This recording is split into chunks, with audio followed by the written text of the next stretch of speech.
Friends, జీవితం అనే ప్రయాణంలో మీరు చౌరస్తా దగ్గర ఆగిపోయారా? అంటే క్రాస్ రోడ్స్ దగ్గర ఆగిపోయారా?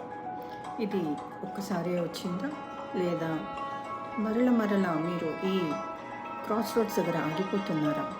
ఎందుకు ఇలా అవుతుంది ఫ్రెండ్స్? అంటే అక్కడ ఎనర్జీ స్టక్ అయిపోయిందని అర్థము.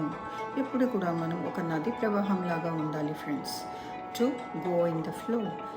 ఎలా అవుతుంది ఇది అంటే, మనము ఎప్పుడైతే జీవితాన్ని ఎంబ్రేస్ చేసుకుంటామో, అంటే ఈ జీవితాన్ని మనము ఆలింగనం చేసుకుంటామో, స్వీకరణ భావన పెంచుకుంటామో, యాక్సెప్టెన్స్ వస్తుందో అన్నిటి విషయాల మీద, మనుషులపైన, అలాగే లెట్ గో చేయగలుగుతాము, వదిలేయడం నేర్చుకుంటాము, ఫర్గివెన్స్లో ఉంటాము, క్షమాపణ గుణము, క్షమించే గుణము, క్షమాపణ అడిగే గుణము మనం ఎప్పుడైతే అవలంబించుకుంటామో, అలాగే ప్రేమతత్వాన్ని నింపుకోగలుగుతామో, మనం ఈ స్టక్ ఫీలింగ్ నుంచి బయటపడిపోతాం friends. It is nothing but an energy block అంటారనమాట దాన్ని.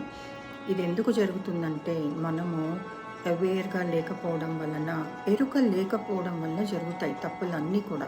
ఎప్పుడైతే మనము ఈ మొమెంట్లో ఉంటామో, the power of now understand చేసుకుంటాము, అంటే ఈ నిమిషంలో మనం ఎరుకతో ఉన్నప్పుడు మన మాటలు, చేష్టలు, మన ఏది వినాలి, ఏది చూడాలి కూడా మనకు అర్థమవుతుంది ఫ్రెండ్స్. ఒక్కసారి మీరు ఆలోచించండి. ఈ శక్తి మనకి రావాలంటే మన శ్వాస మీద ధ్యాస పెట్టాలి ఫ్రెండ్స్. ఎప్పుడు కూడా మన శ్వాస మన శరీరంలో ఉంటుంది, అదొక పెద్ద శక్తి వలయం. దానితో ఎప్పుడు మనం ఉండాలి, గమనిస్తూ ఉండాలి. దాన్ని మనం మంచి మిత్రుల్లాగా చేసుకోవాలి.